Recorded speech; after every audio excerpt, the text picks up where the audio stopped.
Welcome on into the Baseball Insiders. Good to see you on this Thursday. I am Adam Weinrib alongside Fansided's MLB Insider Robert Murray with important news on the ticker below us.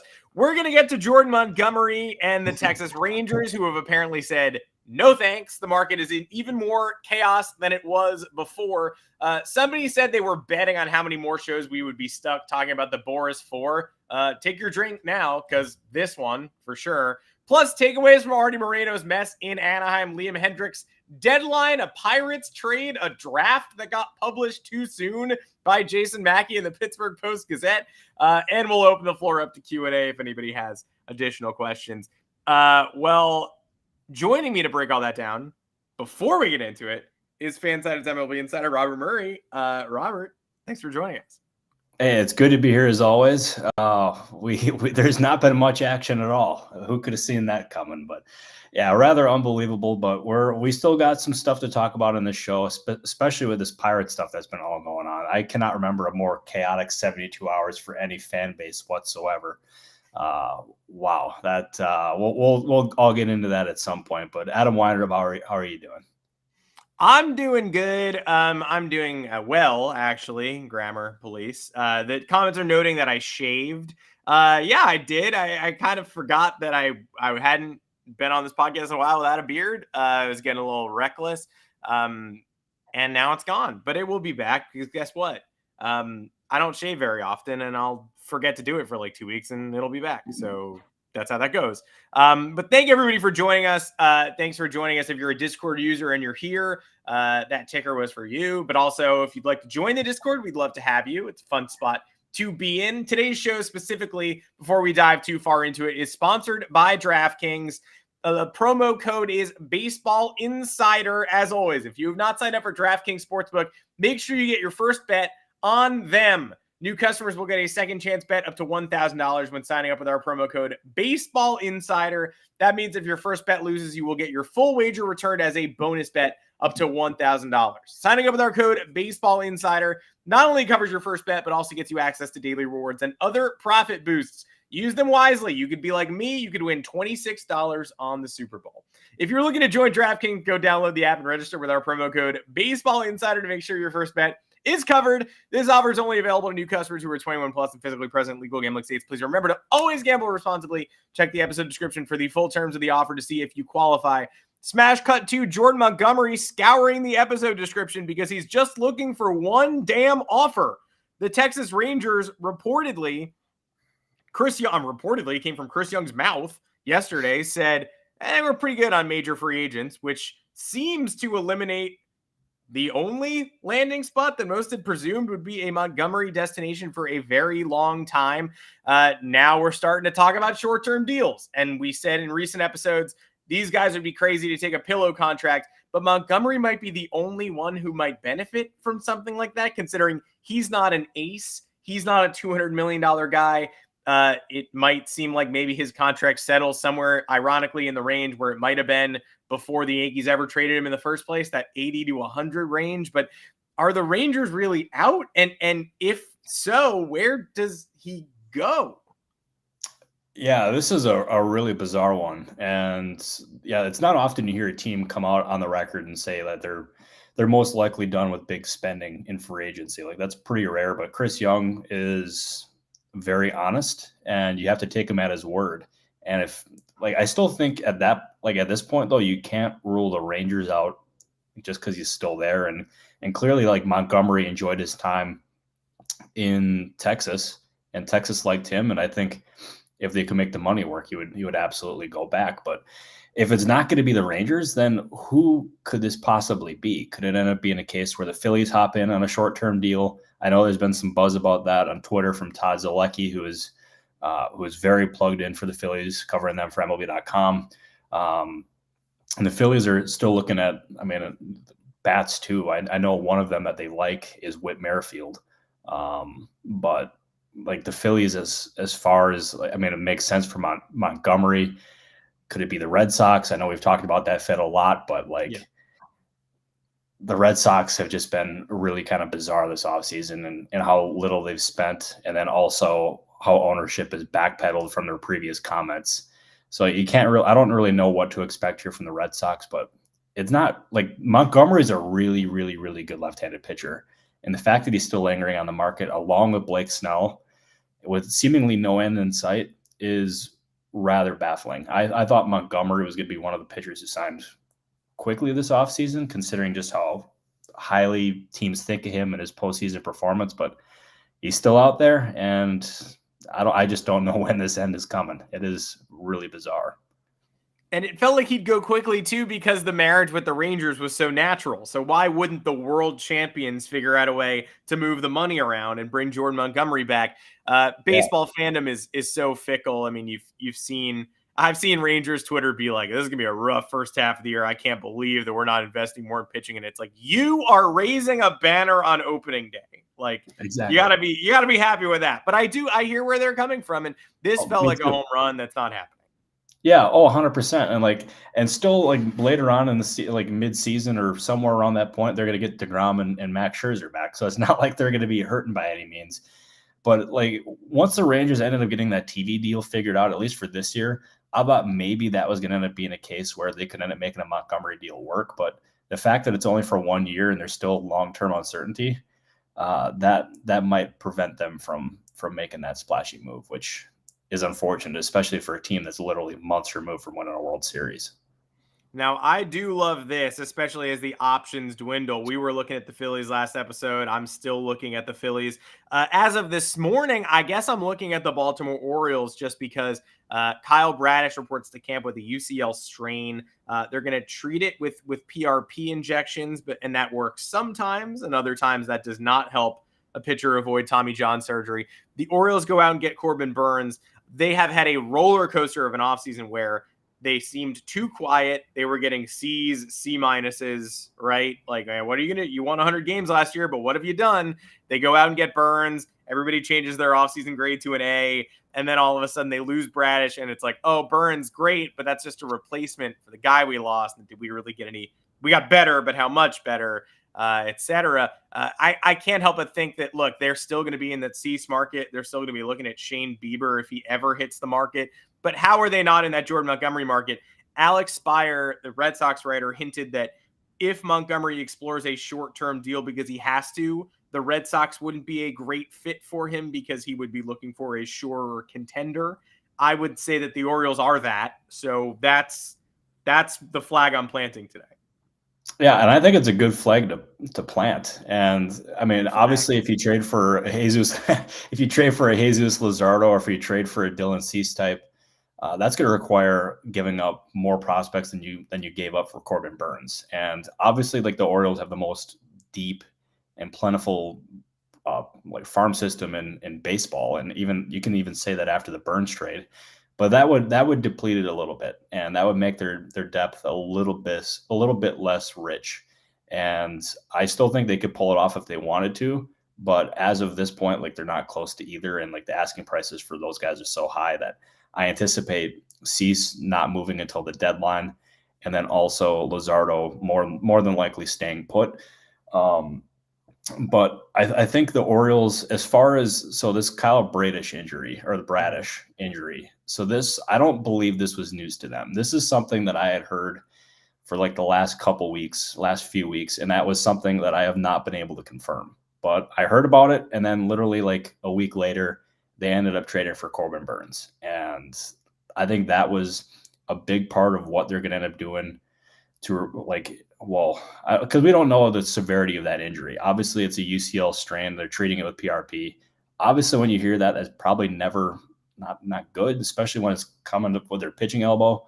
But adding Burns to that rotation, and if Bradish can end up returning at some point early in the season, that gives you a lot of like good options in the rotation.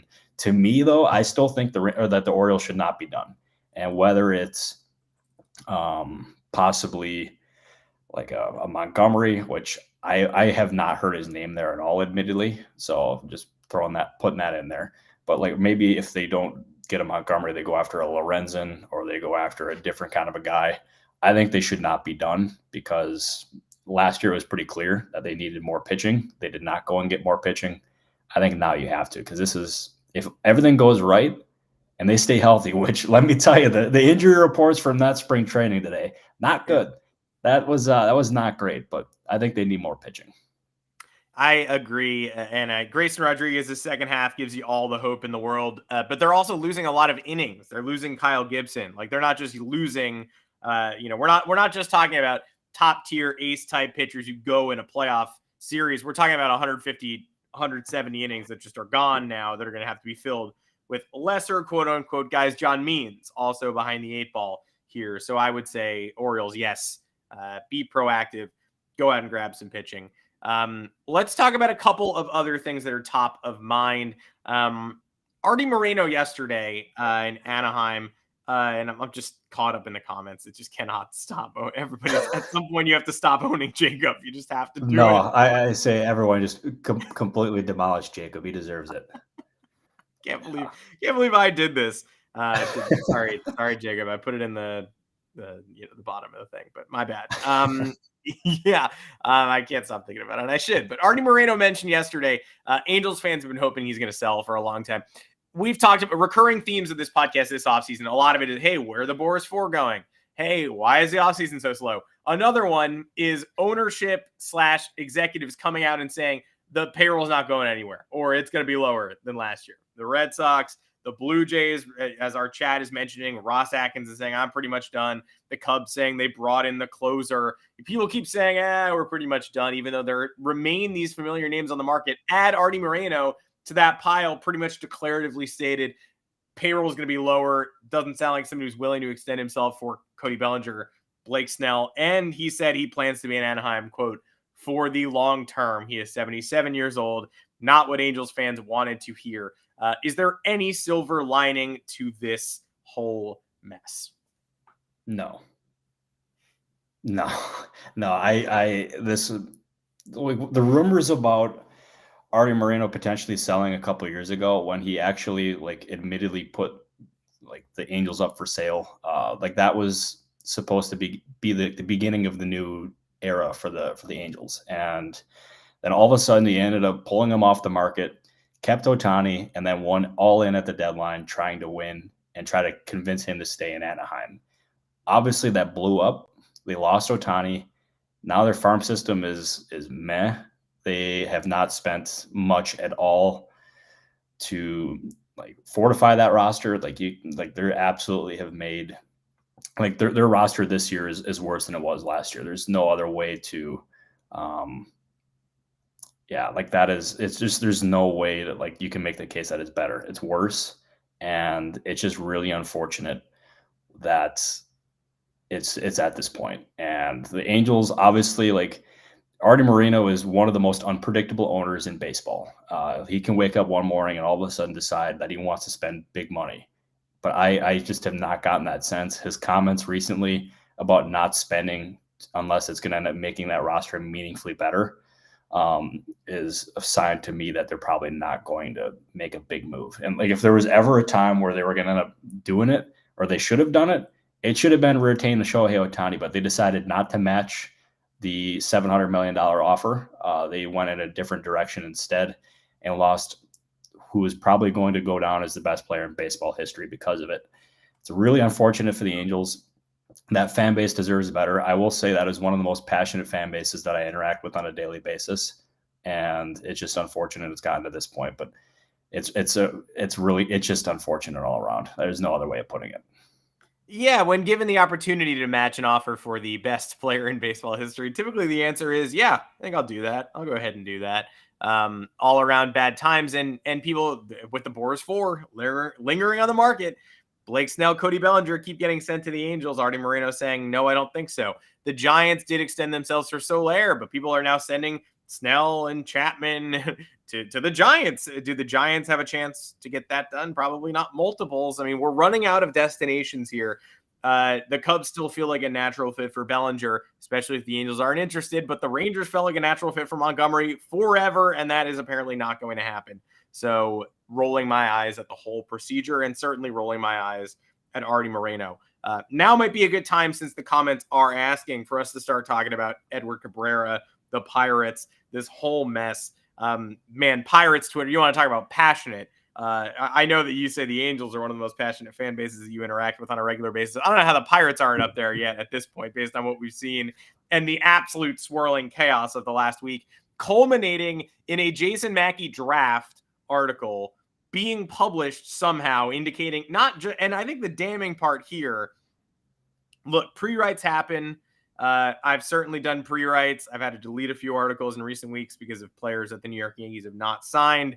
It happens. But it wasn't just a pre-write. The headline was about how the prospect package wasn't as painful as Mackey thought it maybe should have been. Like, it wasn't Pirates trade for Edward Cabrera. It was Pirates trade for Edward Cabrera, and the price isn't so bad. And it listed all the prospects in the package.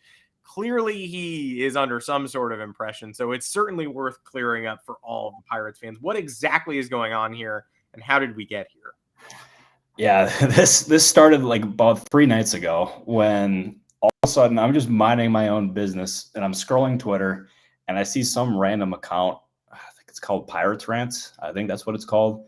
Tweeted at me saying, keep an eye on Edward Cabrera and the Pirates, and then added my Twitter handle or my X handle or whatever we call it these days. And all of a sudden my mentions became for lack of a better phrase, a shitstorm.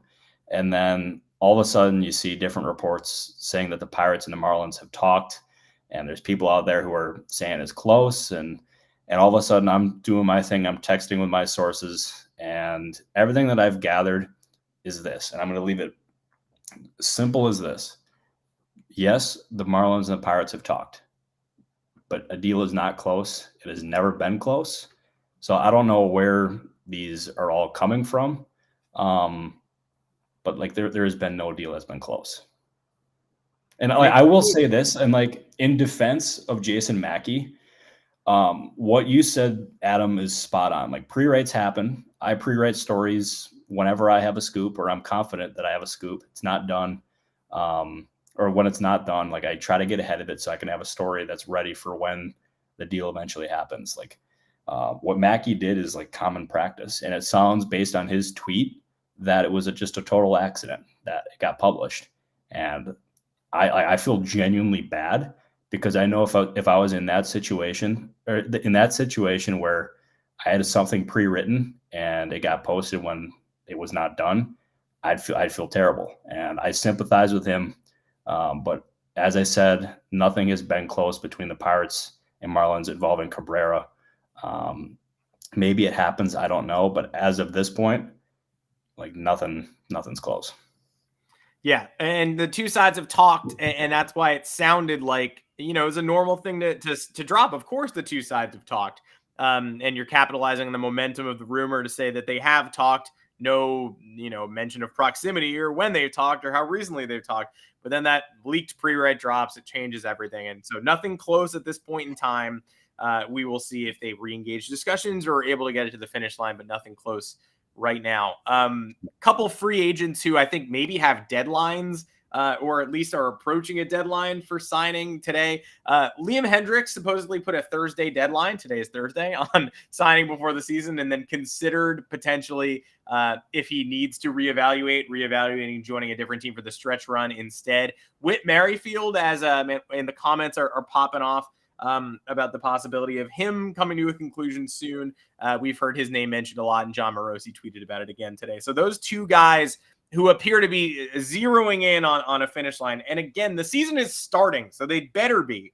Like, if you're a free agent, you should be zeroing in on teams because the season is occurring.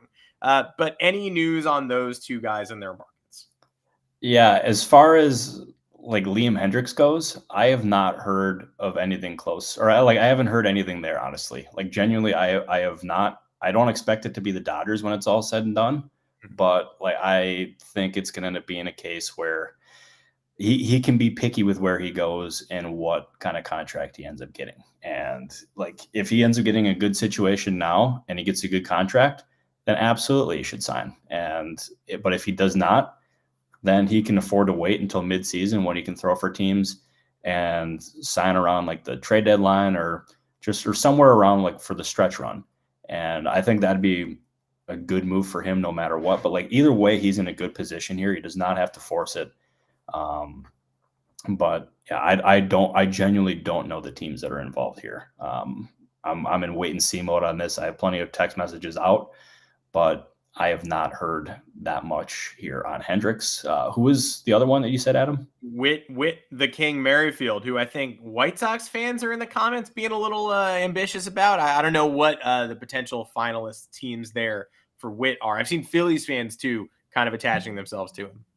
Yeah, and as we mentioned earlier in the show, like the Phillies, they do have interest in Whit Merrifield. The White Sox, I know they have had interest in Merrifield at some points throughout the offseason here. And I don't know what their status is at this point, but I do know that they've had interest during the offseason here. Everything that John Morosi put out today about Whit Merrifield, I have heard similar things. So it would not surprise me if the signing ended up happening at some point this week. Don't know what team it's going to end up being. Don't believe he's chosen a team, but I would not be surprised at all if it went down this week. Awesome. Well, something's got to go down this week because we got to talk about. It would be great. It would be great to talk about finalized deals next show, which will not be Monday. It's a holiday. I will remind everyone here. Unfortunately, we'll be off on Monday, but we will be back next week. We can guarantee you that. And hopefully, there's movement by Thursday. It'd be great. Wouldn't it be great if there was movement by Thursday and we didn't just have to sit here talking about how dog shit the new MLB jerseys are? If we could just talk about players instead of the fact that the names are now written in a half-size point font for whatever reason and look like my niece did an iron-on project. What the fuck are we doing? Yeah, I'll tell you. So when I was in high school, we'd always try to get like these cheap jerseys from like AliExpress or whatever. Yeah, and they were just the worst of the worst. These are somehow up there with AliExpress jerseys. They are absolutely terrible. And everything you see on Twitter about how fans are pissed off about it, I can assure you, players are feeling the exact same way. In the conversations I've had since these jerseys have become public, holy hell, players hate them, and rightfully so, because they are hideous. And yeah, whoever is like responsible for designing those jerseys, wow, you could not have done much worse. It is legitimately terrible. I bet they feel great. But the letters being that tiny and there's just no excuse for that. And I haven't seen them in person yet. And I'm pretty confident that the letters are not sewn on in the same way that they used to be. But I'm not positive because I haven't touched one and like really held it yet. As soon as I actually see one and realize like how chintzy those look, I'm going to be I'll go like I'm probably at an 8.5 right now. I'm going to be at an 11. So the beard will grow right the fuck back. I'll be like, oh my god, pop out. Oh, 100, yeah, I'll tell you how in Seinfeld, we're both Seinfeld junkies. Yes, perfect timing. How George Costanza was responsible for those uniforms with the Yankees. This legitimately feels like George Costanza ended up designing these jerseys. It's boy, oh boy. They got to fix this before opening day because this is rough. This is really rough. Definitely. Yeah. I mean, the fabric breathes, but they look like trash. So we got to figure that out. Couple questions that I'm seeing in the comments and the All-Stars in the Discord. Good time because I see people asking about this Sal Frelick question. That was brought up in the Discord earlier today as well. Suddenly he's being mentioned as a possible long shot Padres trade candidate. The question is from Rich specifically. He came up in an Athletic article today as a possible Padres trade candidate. And we knew that Jarren Duran was in their crosshairs as well. We talked about that on previous episodes. So I guess any enlightening you can do about Frelick, Duran, the Brewers, the Padres, where the Padres are looking overall. Yeah, like the people that have been mentioned, Jarren Duran and then Sal Frelick, like those I can confirm both have come up in trade talks with the Padres, but nothing has been close. And the asking price for both of those guys, probably Duran more so than Frelick, is going to be pretty like really high, and it could make a deal tough for the Padres. But both of those players fit exactly what I think the Padres should explore and try to acquire, and that they're young, they're up and coming, they're controllable, and they're cheap. And that is something where on a roster that is high priced throughout the board for the most part makes a lot of sense for them. But I don't think anything is close there. I would fully anticipate, though, the Padres adding another bat at some point, especially in the outfield. I think a left-handed bat makes a lot of sense there. Still think they need more pitching as well. They cannot be done like upgrading that roster because as it is now, obviously they've added a lot to the bullpen, but they should not be done. And I don't think they are done because with AJ Preller, you can expect the unexpected, and I don't anticipate them being done by any means here. But I don't like the Brewers make sense though as a team that would come up for these teams that are in need of outfield depth because the Brewers have a lot of it, especially after getting Jackson Chourio signed long term, and he would seemingly be a strong candidate for the opening day roster. But I think Sal Frelick makes like some sense as a guy that they could try to like think about moving. But that being said, you can't move him unless you get an absolute haul in return, and I don't think they will.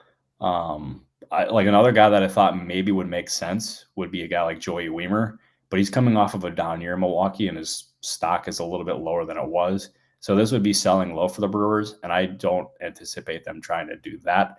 And it's a good question, Mitch. You're asking what happened here with Gary Sanchez. Yeah. I genuinely do not know because this is a case where the Brewers, I had it confirmed. The Brewers had an agreement in place, or had is, I don't know the exact phrasing. Like they had agreed to terms with Gary Sanchez on a 1 year, $7 million deal with an option for a second year. And that was the last thing I heard of it. And then there was a report yesterday from the Milwaukee Journal-Sentinel saying, I can't remember the exact phrasing of it, but it was rather ominous. And like no one with the Brewers would comment or confirm or give any expectation on when or if he'd be a Brewer.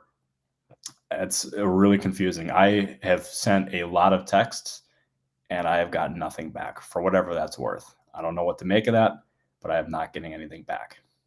And we know that you have a lot of people and friends in the Milwaukee ecosystem. So I mean, I spent 3 or 4 years there. So yeah, that's I don't know what to make of the silence there, but we'll see. There you go. I mean, Canyon tipped us handsomely so we could talk about David Dahl and a Willy Adames trade. So we will get to that. We'll put a pin in that. We'll come back to that in a few episodes down the line, but we appreciate the note. Actually, can I yeah. Well, I'll address this because like Canyon, like you're a loyal guy in the Discord and whatever. Maybe David Dahl could sign in like not so distant future. And then also Willy Adames, like he is not being shopped. That is a Discord joke. I appreciate the humor there, Canyon. You're the man. But yeah, the David Dahl, I saw that pop up. I've been trying to confirm this for like the last 3 or 4 hours. I'll give you that. But the fact that you just, I'm kind of shook. I'm not going to lie. Well played. I gotta get the beard back. I've been shook as well. I feel like I've been shook the whole episode screaming about it. Yeah, I'm not kidding you. Like that is, of all the things that I have ever been sent here in the chat, that's got to be up there with the thing that shook me the most. Well, Jacob, you know what? Yeah, we own you. We own you still. It shook me because the episode has a photo of the two of us, like because they always do. It's like, oh look, there's Robert, there's Adam doing the podcast, and the photo has me with like probably the thickest my beard has maybe ever been, and then smash cut to live performance. I just look like this now. So we'll fix that. We'll fix that in post. What is my hat? It's the Hudson Valley Renegades alternate identity, the cider donuts. If you get a sweatshirt, it smells like apple cider donuts. So you should get that. I have the hat only. The hat smells like a hat, but their other materials smell like a delicious fall afternoon. So recommend that. Couple other things to address. I mean, there was a Marlins one that I wanted to get after. Yes, let's put that Marlins question on there, either Urshela or Rosario, presumably. Yeah, and like the Marlins are definitely interested in both those guys. I think they're two of the highest rated guys on their list, but as of this point, nothing is close. I can confidently say that nothing is, and nothing's close there. And what about this Domingo Germán rumor that we have heard for the Pirates a little bit? We know they're embroiled in trade talks, but Germán is a name that has come up. The Angels came up with Germán as well, and there were rumors that both teams had met with him multiple times. Is that market anywhere close to moving? Yeah, I saw that report about Germán meeting with the Pirates and the Angels. I can't confirm anything there, but I do know he is a name that the Pirates have considered. I know there's other players that they have considered internally, though. Like, he's not the only one. Like I've mentioned on this podcast before, that Eric Lauer and Noah Syndergaard are some other guys that they're considering internally. Obviously, trade candidates as well. But yeah, as far as that, that's what I can say in the Pirates. I don't know about the Angels and the potential interest there for Erman. I think like one player that I think makes a lot of sense for the Angels was actually Michael Lorenzen. Want to make sure like abundantly clear, I'm not reporting anything there. Yeah. That's just my own speculation. But Lorenzen is obviously from the Southern California area. He played for the Angels before, and that's where he got his start as a starting pitcher. Clearly, he's familiar with the area. The team is familiar with him. Obviously, a different coaching staff, of course. But I think that would make sense for both sides, especially with the Angels needing more rotation depth and also probably not trying to break the bank. So that's what I'm thinking. Yeah, we've liked that fit all along. Man, right when we're trying to sign off, we're getting a flurry of Cubs questions. People trying to be nice to Jacob, giving him some Cubs rumors. Jacob wants fake Cubs rumors. I guess we could give him fake Cubs rumors. Lee Smith to the Cubs coming out of retirement. But Cubs, Red Sox, and Jays are sort of the teams that are floating in here right before we sign off. So I think we could do the quickest hits of all time before we get off, just because it's also easier, because what's happening with insert MLB team name? Nothing is happening. Nothing's ever happening. But Cubs, Blue Jays, and Red Sox, those fans need their updates. Anything for those extremely dedicated fans here. Yeah, Blue Jays, I still think they should absolutely do something to upgrade that lineup. They have to, in my opinion. I don't have any specific names, but that's just more opinion than anything, that I think they absolutely should add another bat. And I think Jeff Passan was right. And I mean, well, to be fair, whenever he says something, it's usually right. He's one of the best in the business for a reason. I think Bellinger makes a lot of sense for the Jays. It just comes down to price and whether or not they can make the money work. But I think he is someone, should they get desperate, they should go out and get him. As far as the Cubs, Jed Hoyer is sound asleep. He ended up saying, yeah, he said at CubsCon that he thought that the Cubs were at about the 4th or the 5th inning in the offseason. And then all of a sudden, like recently at the start of spring training, he said the closer is starting to warm up. And that was really, really like discouraging for the Cubs and for the Cubs fans. I still don't think that rules them out in terms of like a Cody Bellinger type or anything like that. But the fact that they went out and got Craig Counsell, gave him the richest contract for a manager in baseball history, and has so far spent like pennies. I'm obviously they got Shota Iminga and Hector Neris, so like this isn't a total whiff of an offseason, but it's pretty discouraging. If this is it and they don't do much else, that's a failure of an offseason, and you cannot make the case at this point that they're better than they were last year. So I don't think they're done. I got to imagine there's some more moves coming. But Hoyer's comments were pretty discouraging. And who was the other team? The Red Sox. The Red Sox. Yeah, I have admittedly not heard much here, so I don't want to like just say something to make it up. But yeah, I have not heard much here. Well, that's that on that. Well, actually, I want to make sure, like, I want to make this abundantly clear. That's not me saying that, like, Craig Breslow is sleeping or Theo Epstein's sleeping. It's not what I'm saying at all. Like that's, I don't have any new information for you guys. So that's what I got. And we thought we were maybe rumbling towards some momentum there. Kenley Jansen coming down with a lat issue did not help. It's not that easy to trade someone who's behind in their progress, their offseason training. Justin Verlander also behind. Everyone's behind. I guess it's not easy to train. Maybe players took the offseason off as well, just like executives did. About 100 names left to sign. I made a bold prediction that we'd have 2 big names signing between Monday's show and this show, and we got Jorge Soler. Bang. We did not get a second one. So 50-50. Everyone's asking about Biscuit. He is asleep. He will be back next week. The cone is coming off. I pledge you. You will see Biscuit, but not right now. He's still in dumpy mode. People also want me to do an impression by the end of the show. I don't know. While we sign off, give me an impression and I'll do it on the fly. Somebody I don't do. That's what we'll do. Yeah. Oh, wait. Did you say that Biscuit is in dumpy mode? Yeah, that's what I said. Dumpy and sleepy mode. That sounds like Jacob. Yeah. Yeah. So, I'm sorry, Jacob. I had to. My apologies. Never be cool Yeah, to Jacob. I'm Robert not gonna. Murray impression. Oh Yeah, I boy. don't think I have a Robert Murray impression. I would love to, but I don't think I have that on my ledger. Well, we appreciate everybody joining. As always, we will see you back here next week. Enjoy your President's Day. We will be off for President's Day, unfortunately. Unfortunately, I love a day off. What are we talking about? I mean, the whole off season, these guys have taken. Everyone else is taking the whole offseason off, so we might as well take a day off. But we'll see everybody later in the week. Hopefully, we got some good news to report for you all. Again, DraftKings, the code is Baseball Insider. I'm not going to try a Jacob impression. I'm certainly not doing Barack Obama. Shout out to the comment section, but that is not happening. Not even for President's Day. But we'll see ya. Robert Murray, this has still been a pretty good show. Despite the fact that we were just we were doing a little bit of yapping. I'm going to be honest. Yeah, there was a lot of yapping here. But hey, it was a good show overall. We appreciate everyone who tuned in. Great stuff as always. We hope you enjoy the Monday off day, and we'll see you guys again. What is it, on Thursday, Adam? Is that what we're I think we'll be here. I think we'll be here on Thursday. I'll do a Mad Dog sign off for everybody. Good afternoon, everybody. It's about time for the Chicago Cubs to sign Cody Bellinger today. No better time than the present. We'll catch everybody. Nothing new. We wish we had more to update you with, but we'll catch you all next Thursday. Thank you, everybody.